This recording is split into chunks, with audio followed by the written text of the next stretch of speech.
Parmi les nombreuses extrapolations concernant les poneys d'arrière-plan, une se range parmi les plus célèbres à égalité avec le métier de Derpy et la vie de Vinyl Scratch. Il s'agit de la passion de Lyra pour les humains.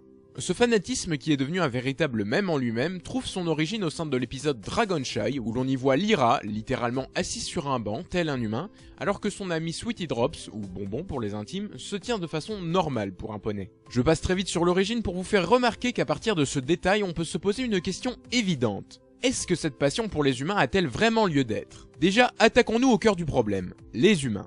Comme vous le savez sûrement, des humains ont déjà foulé la planète de nos chers poneys, enfin dans la G1 tout du moins. En effet, au sein de la Dream Valley, il arrivait quelquefois qu'un enfant humain apparaisse de nulle part, pour la simple et bonne raison que la Dream Valley est un monde imaginaire. Les gentils petits enfants peuvent donc y accéder via leurs rêves, blablabla, bref, passons à la suite. Oui, je sais, je n'ai pas compté les sorcières, le roi Scorpan ou les lutins, car tout simplement je pense que l'histoire a plus retenu les noms de Megan et de Danny que ceux des personnages secondaires. En parlant de Megan, on peut comprendre que des poneys ont pu se fasciner des humains grâce à elle. En plus d'être une héroïne ayant sauvé de nombreuses fois la Dream Valley, elle est intelligente, courageuse, attentionnée, gentille, amicale et pleine de ressources. Pas étonnant venant de celle qui jouait le rôle de notre chère Twilight à l'époque. Passé la G1, les humains ne refirent plus jamais d'apparition et en deviendront presque un mythe. D'ailleurs, cette perspective d'un mythe est plus qu'évidente qu'elle n'y paraît. Réfléchissez donc. Dans notre monde, les licornes sont des créatures mythiques dont les légendes ont traversé les siècles, au point d'attirer encore la curiosité aujourd'hui et même d'avoir de grands passionnés. Surtout grâce à la franchise My Little Pony et le schmilblick d'internet.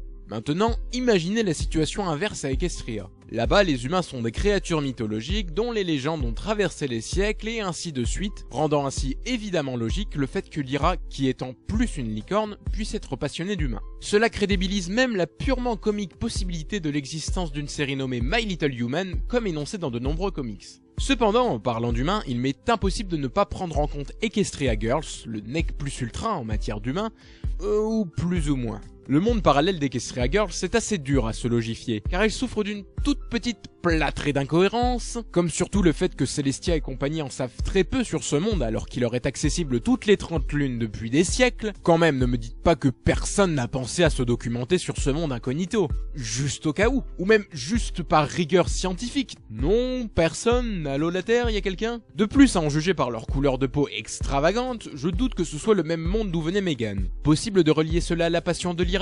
Non, pas en apparence, mais après on peut toujours imaginer qu'un poney s'est risqué jadis dans ce monde, qu'il ait écrit un livre à ce sujet et que Lyra soit fan de cet auteur. Libre à vous d'imaginer. Pour conclure, je dirais donc que la passion de Lyra Hey, mais arrête-toi! Comment ça, stop? Et toi, d'où tu sors d'abord? Je suis l'anonyme et je suis là pour te dire que tu as oublié de parler d'un argument pour Lyra. Je ne vois absolument pas de quoi tu veux parler. Ah mais si, tu sais, la série entre la G1 et la G2, ils étaient tous des poneys anthropomorphiques. Et comment ça s'appelait déjà? Ne me rappelle pas cette série, je ne veux plus jamais en entendre parler. Ah oui, je me souviens, c'était My Little Pony Tales. Non!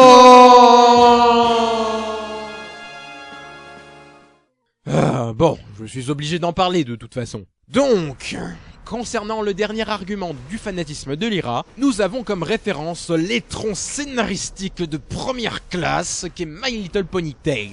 Au sein de cette pitoyable série, les poneys y vivent de la même manière que les humains, se comportent de la même manière que les humains et réagissent de la même manière que les humains. Ce qui démystifie complètement la franchise en voyant nos chers poneys se comporter de manière aussi affligeante que les humains. D'ailleurs, pour avertissement, ne prenez jamais, au grand jamais, en compte les morales de cette série. À moins que vous approuviez le genre de leçons comme « Et si on t'humilie, humilie donc les autres » ou encore « Tu peux te comporter de manière irrespectueuse et désagréable du moment que tu sauves quelqu'un dans 30 cm d'eau à la fin. » Bref, les comportements anthropomorphiques de ces poneys peuvent rappeler celui de Lyra, donc on pourrait penser qu'elle est l'une de leurs descendantes, mais non, non, non, non et non! Lyra ne peut pas descendre de ces crétin psychopathe. Voilà, argument inutile en somme. Bref, passons à la conclusion. Au final, pour vraiment conclure cette fois-ci, on peut clairement voir que les légendes tournant autour des humains de la G1 et la thèse du mythe inversé se constituent comme des arguments solides dans le sens de la passion de Lyra,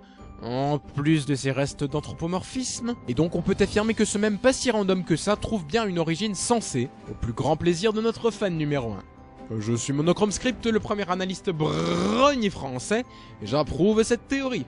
Non, sérieusement, je suis compréhensif avec les anciennes générations, mais ne regardez pas My Little Pony Tales. Ne le regardez pas. À la semaine prochaine.